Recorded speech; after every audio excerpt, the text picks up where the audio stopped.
حي على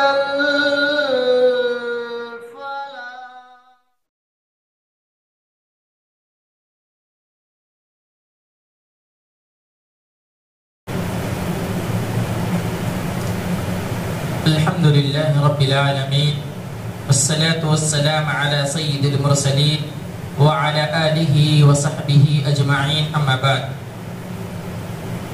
أعوذ بالله من الشيطان الرجيم بسم الله الرحمن الرحيم إنا أنزلنا إليك الكتاب بالحق لتحكم بين الناس بما أراك الله ولا تكن للخائنين خصيما واستغفر الله ان اللہ کان غفورا رحیما۔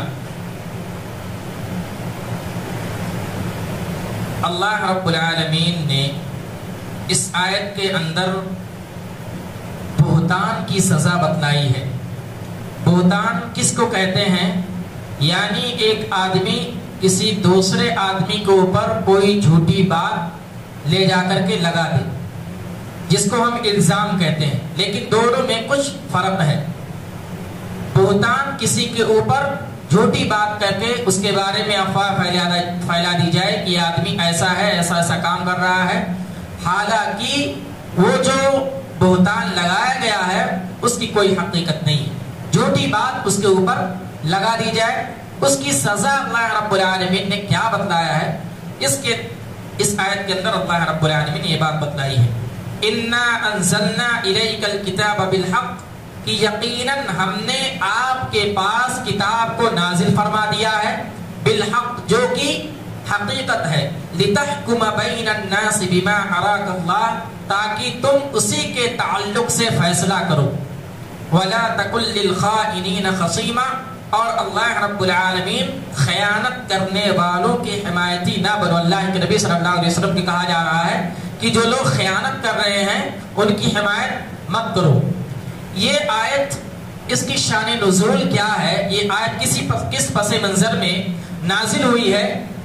ایک قبیلہ جو ہے بنی ظفر کے نام سے، انصار کا ایک قبیلہ ہے بنی ظفر کے نام سے، اور اس قبیلے کا ایک آدمی جن کا نام جو ہے ابیرق، بشیر ابن ابیرق ان کا نام، انہوں نے ایک انصار صحابی کا جو ہے زرہ چوری کر لیا۔ زرہ جو جنگ میں استعمال کیا جاتا ہے، آدمی اپنا ڈھال بناتا ہے، اپنی دفاع کرنے کے لیے زرہ کا استعمال کیا جاتا ہے۔ انہوں نے اس زرہ کو چوری کر لیا، اور چوری کرنے کے بعد جب ان کو یہ پتہ لگا کہ اب معاشرے میں بات پھیل گئی ہے، لوگوں کے کان میں بات چل گئی ہے، نقاب سے پردہ اٹھنے والا ہے، سب کو معلوم ہونے والا ہے، تو انہوں نے اس زرہ کو ایک یہودی کے گھر پہ پھینک دیا کہ میں نے چوری نہیں کی ہے۔ پھر معاملہ یہاں تک ہوا کہ وہ کچھ لوگوں کو لے کر کے اللہ کے نبی صلی اللہ علیہ وسلم کے پاس جاتے ہیں، اور نبی اکرم صلی اللہ علیہ وسلم کے پاس یہ باتیں جو ہے رکھی جاتی ہیں کہ ایسا معاملہ ہے۔ اللہ کے نبی صلی اللہ علیہ وسلم ان دونوں کی باتوں کو سنتے، یہودی کہتا میں نے چوری نہیں کی، میرے گھر پہ پھینکا گیا ہے، اور یہ قبیلہ بنی ظفر کے لوگ ابیرق یہ کہہ رہے ہیں کہ میں نے چوری نہیں کی ہے، یہ چوری کیا ہے، اور ان کے کچھ لوگ ساتھی جو ہے ان کے ساتھ جا کر کے ان کی حمایت کرتے ہیں۔ اللہ کے نبی صلی اللہ علیہ وسلم کو سامنے جو باتیں ہو رہی ہیں ایسا لگ رہا ہے کہ یہی لوگ سچ ہیں، اور یہ تھا کہ آپ ان کے حق میں فیصلہ سنانے والے تھے کہ یہودی ہی چور ہے۔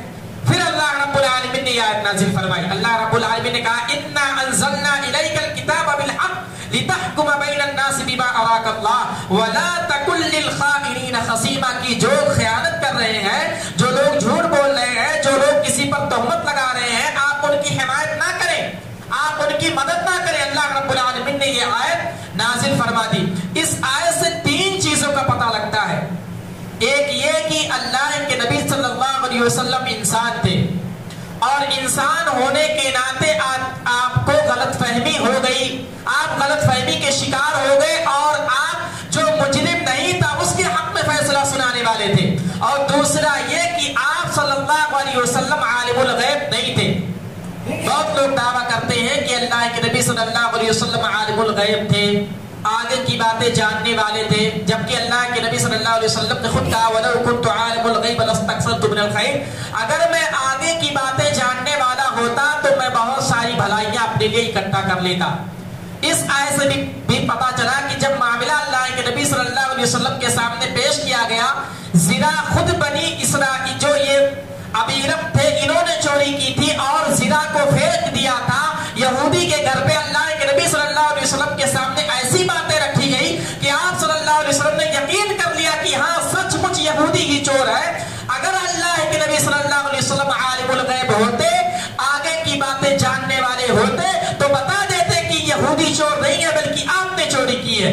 تو دوسری بات یہ پتا چلی کہ اللہ کے نبی صلی اللہ علیہ وسلم عالم الغیب نہیں تھے۔ اور تیسری چیز یہ کہ جب کوئی پیغمبر کوئی غلطی کرنے والا ہوتا ہے، غلط فہمی کا شکار ہو جاتا ہے، تو اللہ رب العالمین ان کی مدد کرتا ہے اور اللہ رب العالمین ان کو اس چیز سے، اس کام سے روک لیتا ہے۔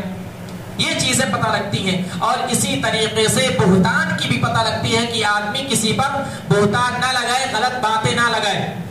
ایک حدیث کے اندر ہے، اللہ کے نبی صلی اللہ علیہ وسلم نے کہا کہ اگر میرے پاس مقدمہ لایا جائے، میرے پاس کوئی باتیں لائی جائیں اور کوئی آدمی چر زبان ہو، اچھی باتیں کرتا ہو، چکنی چپڑی باتیں کرتا ہو، اپنی بات کو اچھی طریقے سے پیش کر لے جا رہا ہو، اور میں اس کی باتوں میں آ کر کے اس کے حق میں فیصلہ کر دوں حالانکہ وہ فیصلہ اس کے حق میں نہیں تھا، تو یہ جان لیجئے کہ اگر زمین کا معاملہ ہے اور میں نے زمین کے معاملے کو اس کے حق میں فیصلہ کر دیا تو گویا کہ وہ زمین کا ٹکڑا اس کے لیے جہنم کا ایک ٹکڑا ہے۔ اس کے حق میں جو فیصلہ کیا گیا ہے کہ زمین تمہارا ہے، گویا کہ اس نے اپنے لیے جہنم کا ٹھکانہ بنا لیا ہے اور جہنم کا ایک ٹکڑا ہے۔ اور اگر وہ چاہتا ہے تو جہنم کا ٹکڑا اپنے لیے لے لے، اگر وہ نہیں چاہتا ہے تو جہنم کے ٹکڑے کو دوسرے کے پاس بھیج دے، یعنی اس زمین کو اس کے حق میں جو ہے بھیج دے۔ اللہ کے نبی صلی اللہ علیہ وسلم کی یہ حدیث ہے۔ اور اسی طریقے سے جب ہم آگے بڑھتے ہیں تو اللہ رب العالمین نے ایک اور مقام پر صحابہ کرام کی عظمت کے بارے میں بیان فرمایا ہے۔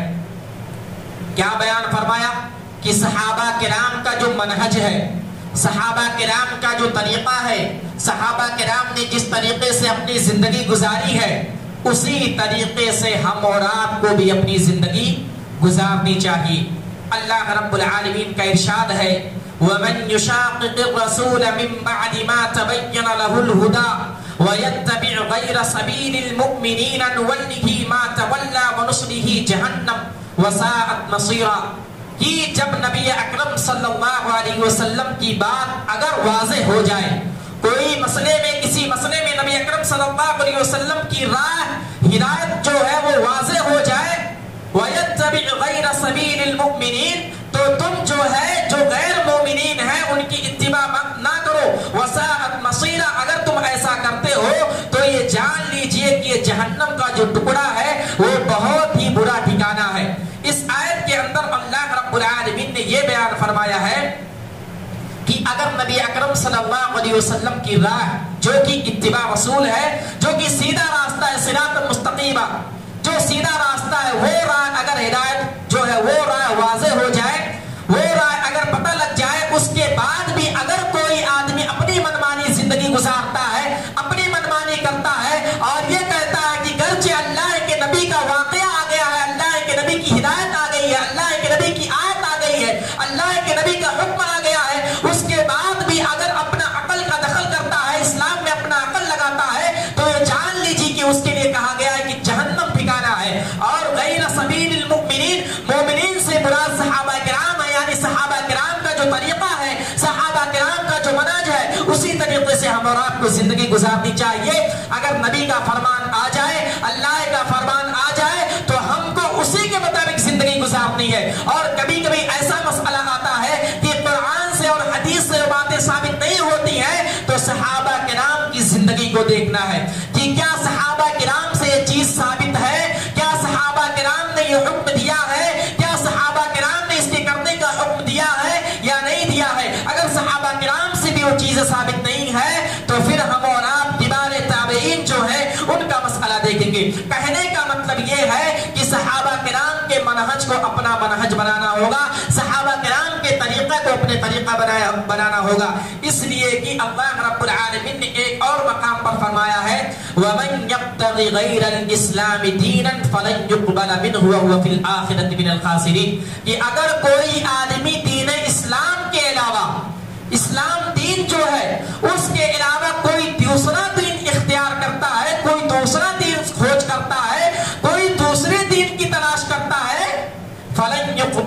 وهو في الآخرة من الخاسرين، تو اس کا دین قابل قبول نہیں ہے. یعنی پتہ یہ چلا کہ سچا دین کون ہے؟ دین اسلام ہے. اس کے علاوہ کوئی بھی دین قابل قبول نہیں ہے.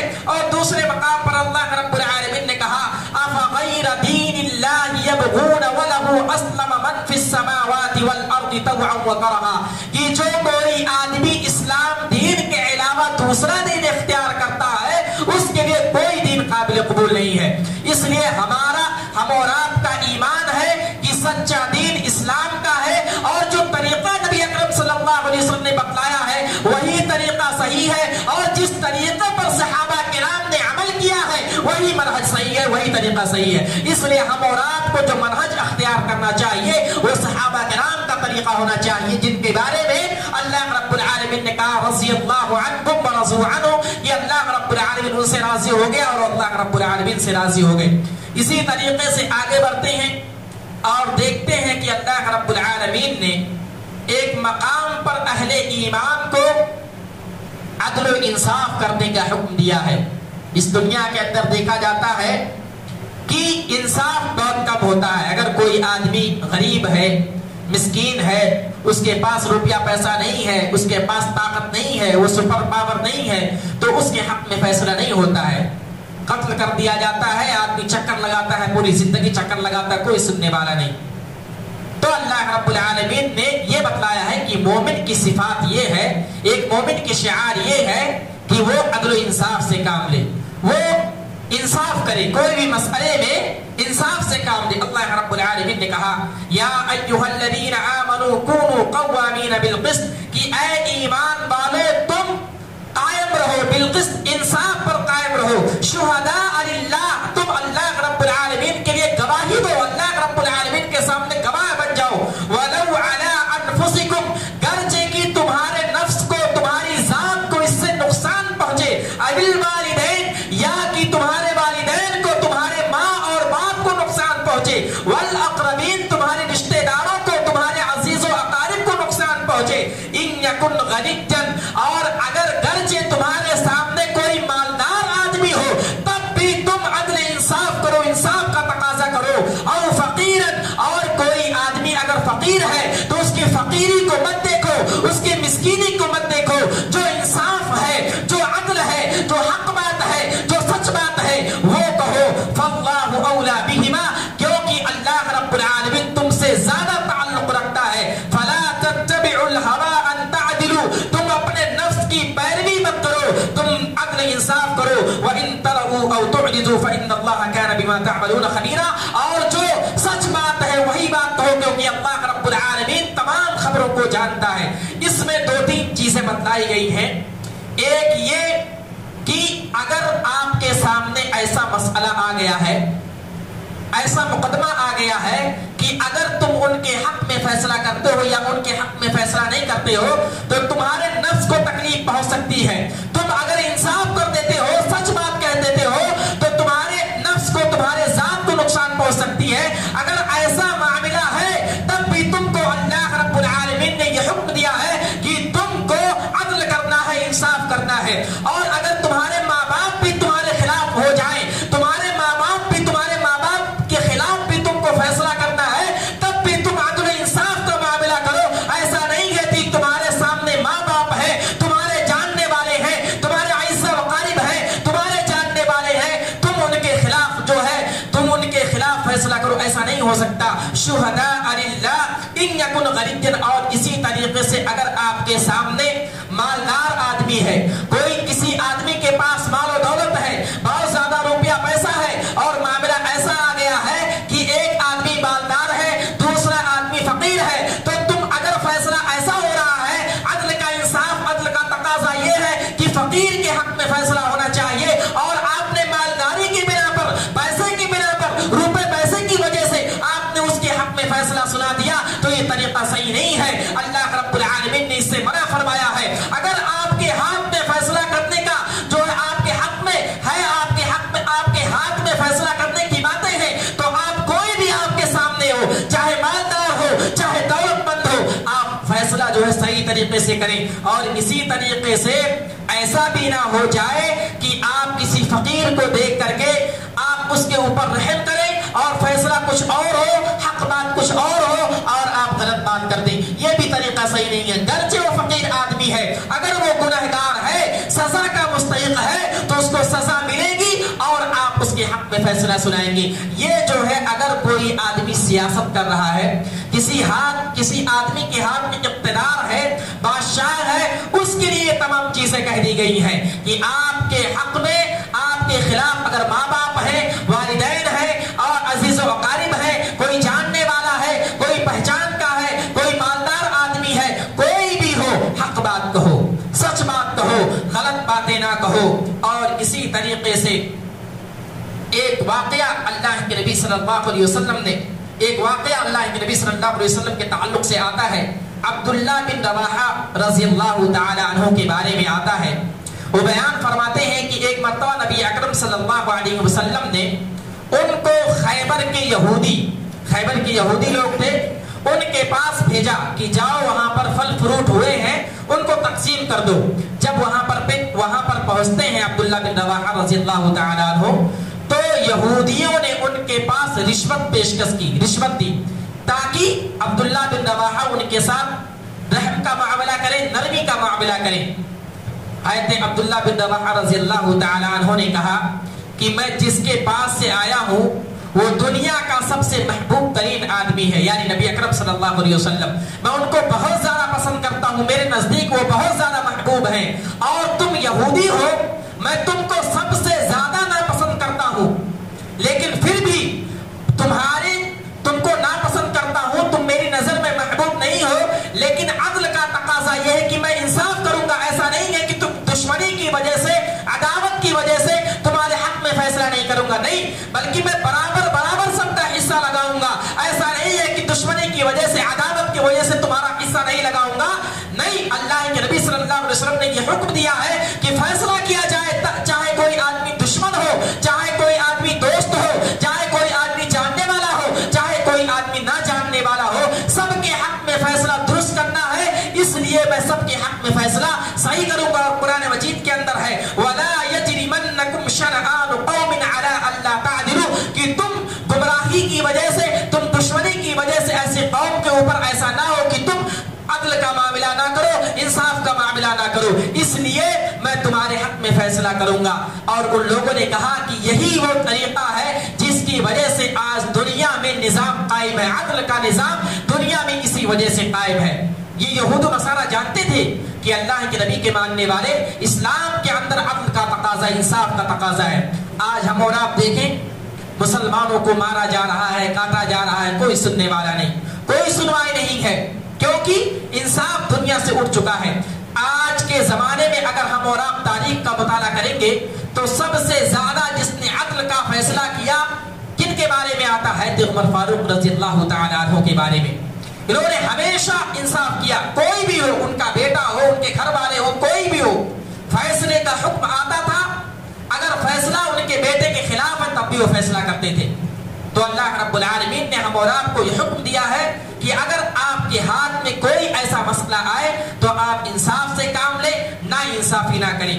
اسی طریقے سے اللہ رب العالمین نے ایک اور مقام پر یہ بیان فرمایا کہ آپ اللہ کے نبی صلی اللہ علیہ وسلم اور اسی طریقے سے اللہ رب العالمین کے ساتھ اللہ رب العالمین کی آیتوں کا مذاق نہ بناؤ۔ کس طریقے سے؟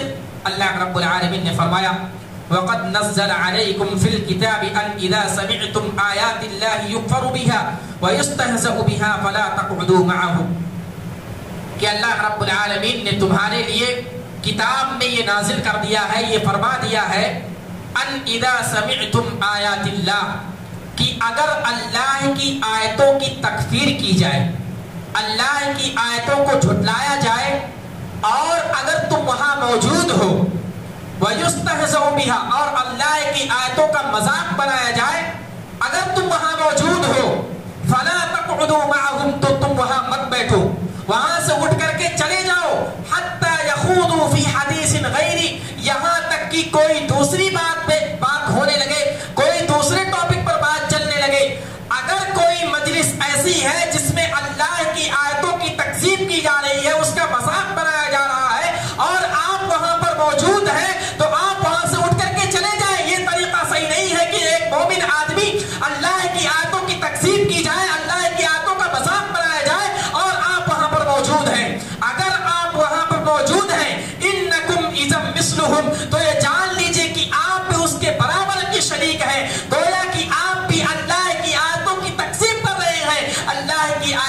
ساتھ مذاق کر رہے ہیں، انکم اذا مثلهم، آپ بھی اس کے برابر کے شریک ہیں. ان اللہ جامع المنافقین والکافرین فی جہنم جميعا. اللہ رب العالمین نے کہا کہ اللہ رب العالمین منافقوں کو اور کفر کرنے والوں کو سب کو جہنم کے لیے اکٹھا کرے گا. اس سے یہ پتہ لگا کہ اگر کہیں ایسی جگہ ہے جہاں اللہ کی آیتوں کا مذاق بنایا جا رہا ہے، نبی اکرم صلی اللہ علیہ وسلم کی توہین کی جا رہی ہے، اگر ایک مسلمان آدمی وہاں پر موجود ہے تو اس کے لیے چاہیے کہ وہ وہاں سے اٹھ کر کے چلا جائے. ایک حدیث کے اندر ہے کہ آپ اس دعوت کو بالکل قبول نہ کریں جہاں پر شرابیں چل رہی ہوں، جہاں پر لوگ شراب پی رہے ہوں، جہاں پر شراب کی فراوانی ہو. ایک مسلمان کا طریقہ یہ ہونا چاہیے کہ اگر ایسی کوئی جگہ ہے تو وہاں پر ایک آدمی نہ جائے، ایک مسلمان آدمی نہ جائے. اور اسی طریقے سے ہم اور آپ دیکھتے ہیں اپنے معاشرے کے اندر غیر مسلموں کا جب تہوار ہوتا ہے، کوئی خوشی کا موقع ہوتا ہے تو وہ لوگ مٹھائی تقسیم کرتے ہیں. علامہ اور علماء کرام نے، فقہائے دین نے یہ مسئلہ استنباط کیا ہے کہ اگر کوئی آدمی غیر مسلم ہے اور وہ اپنی جو ہے تہوار کے موقع پر، خوشی کے موقع پر مٹھائی وغیرہ اگر آپ کو دے رہا ہے تو شریعت یہ بتا رہی ہے کہ آپ اس کو قبول نہیں کریں گے. کیونکہ وہ تہوار ہم اور آپ کو معلوم ہے وہ غلط ہے، اس میں شرک کرتے ہیں، غلط چیزیں ہوتی ہیں، ڈھول تاشے بجائے جاتے ہیں، ڈی جے بجتے ہیں اور وہ اس میں جو ہے ناچتے ہیں، پتہ نہیں کیا کیا کرتے ہیں. اور اسی خوشی کے موقع پر ہم اور آپ کو مٹھائی دیتے ہیں تو اس مٹھائی کو لینا صحیح نہیں ہے. کیونکہ اگر ہم اور آپ اس مٹھائی کو لیتے ہیں تو گویا کہ ان کے خوشی میں ہم اور آپ شامل ہو رہے ہیں. یہ علماء کرام نے یہ مسئلہ استنباط کیا ہے. اور یہ آیت سے بھی ایک چیز پتہ لگتی ہے کہ جہاں اللہ کی آیتوں کی تکذیب ہو رہی ہو، جہاں اللہ کی آیتوں کا مذاق بنایا جا رہا ہو، وہاں پر اگر اس خوشی کے موقع پر ہم اور آپ اگر اس میں شامل ہو رہے ہیں تو یہ طریقہ صحیح نہیں ہے. گویا کہ انکم اذا مثلهم، گویا کہ ہم اور آپ اس کے مثل ہیں، اور جو ان کا بدلہ ہے منافقین کا کہ اللہ رب العالمین ان کو جہنم میں داخل کرے گا، ہم بھی جہنم کے مستحق ہو جائیں گے. اس لیے اس چیز کا ہم اور آپ دھیان رکھیں اور اس چیز کے بارے میں ہم اور آپ ڈریں. اللہ رب العالمین ہمیں اس چیز کی توفیق دے. آگے اللہ رب العالمین نے منافقین کی صفات بیان کرتے ہوئے بیان فرما رہا ہے. اللہ رب العالمین نے فرمایا ان المنافقین یخادعون اللہ وهو خادعهم واذا قاموا الى الصلاة قاموا كسالى يراءون الناس ولا يذكرون الله الا قليلا. کہ منافقین جو ہیں اللہ رب العالمین کو دھوکہ دینے کی کوشش کر رہے ہیں، حالانکہ اللہ رب العالمین کو کوئی دھوکہ نہیں دے سکتا ہے. وَهُوَ خَادِعُهُمْ، اگر کوئی آدمی ایسا کرتا ہے، منافقین کی صفت کو بیان کیا جا رہا ہے کہ منافقین وہ ہیں جو اللہ رب العالمین کو دھوکہ دینے کی کوشش کر رہے ہیں. وَهُوَ خَادِعُهُمْ، اور ان کے دھوکہ دینے کی کوشش کو اللہ رب العالمین اس کا بدلہ دے گا اور ان کو اس کی سزا دے گا. اور آگے بیان فرمایا وَإِذَا قَامُوا إِلَى الصَّلَاةِ قَامُوا كُسَالَى، جب ان کو نماز کی طرف دعوت دی جاتی ہے، جب ان کو نماز کی طرف بلایا جاتا ہے، إِلَى الصَّلَاةِ قَامُوا كُسَالَى، تو نماز کی طرف بہت سستی کے ساتھ آتے ہیں، دل جمعی کے ساتھ نہیں آتے ہیں. وہ مسجد کے اندر بہت بلانے کے بعد، بہت سمجھانے کے بعد، بہت زیادہ سمجھانے کے بعد، قرآن کی آیتیں سنانے کے بعد، احادیث سنانے کے باوجود وہ جب مسجد میں آتے ہیں تو سستی کے ساتھ آتے ہیں، چستی کے ساتھ نہیں آتے ہیں، دوڑ کر کے نہیں آتے ہیں، دلچسپی کے ساتھ نہیں آتے ہیں. قاموا كسالى، مسجد کے اندر جب آتے ہیں تو سستی کے اندر آتے ہیں، ایسا لگ رہا ہے کوئی پکڑ کر کے زبردستی مسجد کے اندر لایا ہے. یہ منافقین کی صفت اللہ رب العالمین نے بیان فرمایا ہے. یراؤون الناس، اور دوسری صفت بیان فرمائی کہ لوگوں کو دکھلانے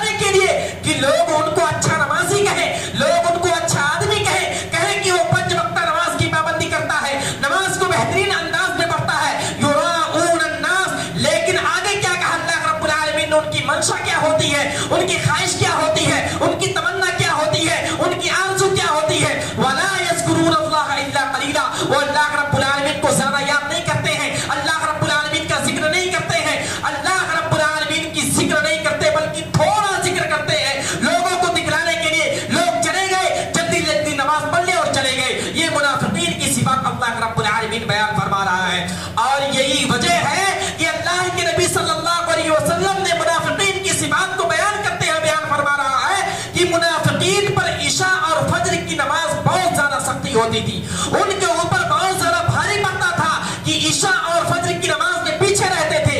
اللہ کے نبی صلی اللہ علیہ وسلم نے کیا حکم دیا ہے کہ ہم اور آپ فجر کی نماز ایسے وقت میں پڑھیں جب تھوڑا اندھیرا ہو، اور نماز پڑھتے پڑھتے اللہ کے نبی صلی اللہ علیہ وسلم جب فجر کی نماز پڑھاتے تھے، پڑھتے پڑھتے تھوڑی روشنی آ جایا کرتی تھی، تھوڑا اجالا ہو جایا کرتا تھا، لیکن منافقین جو لوگ ہوتے تھے، جو منافق تھے، وہ لوگ جب اندھیرا ختم ہو جاتا تھا، جب سورج جو ہے تھوڑا طلوع ہو جاتا، یعنی جو روشنی آ جاتی تھی، اس کے بعد مسجد کے اندر آتے تھے اور جلدی جلدی نماز پڑھ کر چلے جاتے تھے۔ یہ اللہ کے نبی صلی اللہ علیہ وسلم نے صفات بیان فرمائی ہے کہ منافقین وہ ہیں جن کے اوپر عشاء اور فجر کی نماز مشکل ہو جاتی ہے۔ اب اور آپ دیکھتے ہیں کتنے ایسے لوگ ہیں جو فجر کی نماز میں باجماعت نماز ادا کرتے ہیں، یہی منافقین ہیں جن کے بارے میں اللہ رب العالمین نے کہا وَمِنَ النَّاسِ مَن يَقُولُ آمَنَّا، کہ کچھ لوگ ایسے ہیں جو کہتے ہیں کہ اللہ کہ نبی صلی اللہ علیہ وسلم پر ہم ایمان رکھتے ہیں، لیکن وہ ایمان نہیں رکھتے۔ جب کفار سے ملتے تو کیا کہتے کہ ہم تو ان کی باتوں کو سن رہے ہیں، ہم تو آپ کے ماننے والے ہیں۔ یہ منافقین ہے۔ اگر یہ صفات ہمارے اندر پائی جا رہی ہے تو ہم اور آپ اپنے ایمان کی خیر منائیں، کیونکہ انہی منافقین کے بارے میں اللہ رب العالمین نے کہا ان المنافقین فی الدرک الاسفل من النار ولن تجد لهم نصیرا، کہ منافقین وہ ہیں جن کو اللہ رب العالمین کل قیامت کے دن جہنم کے نچلے حصے میں داخل کرے گا، جہنم کے نچلے حصے میں داخل کر دے گا۔ یہ منافقین کا عذاب ہے، یہ منافقین کی سزا ہے۔ اور اسی طریقے سے اللہ کے نبی صلی اللہ علیہ وسلم نے منافقین کی صفات کو بیان کرتے ہوئے فرمایا آیت المنافق ثلاثۃ اذا حدث کذب واذا وعد اخلف واذا اؤتمن اخان۔ منافقین کی تین صفات ہے۔ پہلا یہ کہ جب منافق بات کرے گا تو جھوٹ بولے گا، اس کی بات میں سچائی نہیں ہوگی، جب بھی بات کرے گا، جب بھی زبان کھولے گا، جب بھی وہ کھولے گا جھوٹی بات کرے گا، سچی بات نہیں کرے گا۔ واذا وعد اخلف، اگر کبھی کسی سے وعدہ کرے گا تو اس کی وعدہ خلافی کرے گا، وعدہ کو پورا نہیں کرے گا۔ یہ منافقین کی صفات ہے۔ واذا اؤتمن اخان، اور اگر کوئی اس کے پاس امانت رکھتا ہے تو اس میں وہ خیانت کرے گا۔ یہ امانت دو طریقے سے ہو سکتا، ایک امانت آدمی مال کے طور پر اس کے پاس اگر رکھ دے گا منافق کے پاس تو وہ مال میں خیانت کرے گا، یعنی مال کو غصب کر لے گا، اس کو کھا لے گا اور جھوٹ بول کر کے یہ کہے گا کہ تم نے میرے پاس مال کو جمع نہیں کیا تھا، مال کو میرے پاس نہیں رکھا تھا۔ اور دوسرا یہ کہ اگر آپ اس سے کوئی بات بتلاتے ہیں، کوئی راز کی بات ہوتا ہے، لوگ معاشرے کے اندر رہتے ہیں، سب سے ہر بات شیئر نہیں کر سکتے، کوئی بات آدمی کسی اپنے جاننے والے کو، اپنے پہچان والے کو جس پر بھروسہ کرتا ہے اس پر بات رکھتا ہے، تو وہ بات کی بھی اہمیت و فضیلت کو نہیں سمجھے گا اور اس بات کو بھی لوگوں کے سامنے پیش کر دے گا، یعنی اس میں بھی خیانت کر دے گا۔ تو یہ منافقین کی صفت ہے۔ اللہ رب العالمین ہم اور آپ کو اس سے بچائے، اور یہ خصلتیں جو ہیں یہ منافقین کی ہیں، اللہ رب العالمین اس خصلتوں سے ہم اور آپ کو بچائے۔ اور آخری بات میں کہہ کر کے اپنی بات ختم کرتا ہوں کہ قرآن مجید کے اندر اللہ رب العالمین نے مومنین کے بارے میں کیا کہا؟ قد افلح المومنون، کہ مومنین کامیاب ہو گئے، کیونکہ مومن وہ ہے جو اللہ کی اتباع کرے، نبی اکرم صلی اللہ علیہ وسلم کی فرما برداری کرے۔ صحیح معنوں میں کامیاب وہی ہے جو مومن ہے۔ اور مومنین کی اہمیت و فضیلت کو سمجھتے ہوئے قرآن کے اندر 18واں پارہ اگر ہم اور آپ کھولیں گے تو جو سورت کی شروعات ہے وہ سورہ مومنون ہے۔ سورہ مومنین سے وہ جو ہے پوری سورت اللہ رب العالمین نے نازل کی ہے، کیونکہ مومنین کی صفات اور مومنین کے جو اذکار ہیں، مومنین کی جو صفات اللہ رب العالمین کے یہاں بہت ہی برگزیدہ ہے۔ ایک اہمیت و فضیلت کی بنا پر اللہ رب العالمین نے سورہ مومنین کو نازل فرمایا، اور ایک سورہ منافقون ہے جو منافقوں کے بارے میں ساری باتیں ہیں۔ ایک اہمیت و فضیلت کی بنا پر اللہ رب العالمین نے سورہ مومنین کو نازل فرمایا، اور یہ تہذیب تقسیم کی وجہ سے اللہ رب العالمین سزا کے طور پر سورہ منافقون کو نازل فرمایا ہے، یعنی منافق کی خصلتوں کو بیان کیا گیا ہے، صفات کو بیان کیا گیا ہے۔ کہا اذا جاءک المنافقون قالوا نشهد انک لرسول اللہ۔ یہ منافق اتنے بدبخت تھے، جب اللہ کے نبی صلی اللہ علیہ وسلم کے پاس جاتے تو کیا کہتے؟ قالوا نشهد انک لرسول اللہ، کہ اللہ کے نبی صلی اللہ علیہ وسلم ہم گواہی دیتے ہیں کہ آپ اللہ کے رسول ہیں، آپ اللہ کے نبی ہیں۔ جبکہ اللہ رب العالمین کہتا ہے واللہ یشہد انکا لکاذبون کہ یہ منافق جو ہیں جو گواہی دے رہے ہیں اپنی بات میں سچے نہیں ہیں، جھوٹے ہیں۔ تو اللہ رب العالمین نے ایک اہمیت و فضیلت کی بنا پر سورہ مومنون کو نازل فرمایا، اور ایک جو ہے اہانت کی وجہ سے، تکذیب کی وجہ سے سورہ منافقون کو نازل فرمایا۔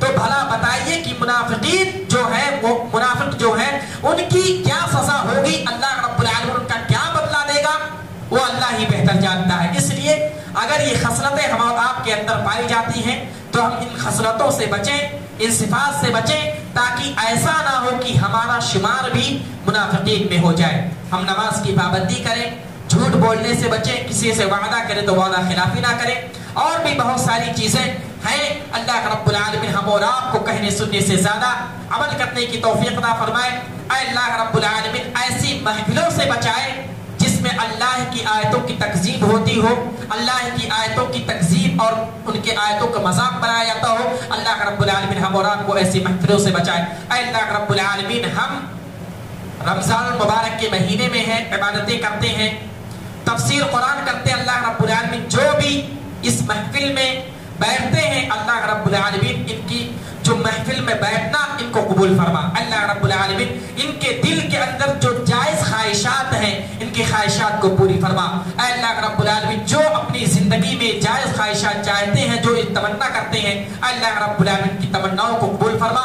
اے اللہ رب العالمین ہم چھوٹی موٹی اپنی زبان سے ٹوٹے پھوٹے الفاظ میں تیری عبادت کرتے ہیں، قرآن کی تفسیر کرتے ہیں، ان تمام عبادتوں کو قبول فرما۔ اے اللہ رب العالمین تو ہمارے روزوں کو قبول فرما۔ اے اللہ رب العالمین تو ہمیں نیکیاں کرنے کی توفیق عطا فرما۔ اے اللہ رب العالمین جب تک ہمیں اس دنیا کے اندر رکھ، ایمان و اسلام کی حالت میں رکھ، اور جب ہمارا خاتمہ ہو کوئی ایمان کی حالت میں ہو۔ آمین وآخر دعوانا الحمدللہ رب العالمین۔ السلام علیکم ورحمۃ اللہ۔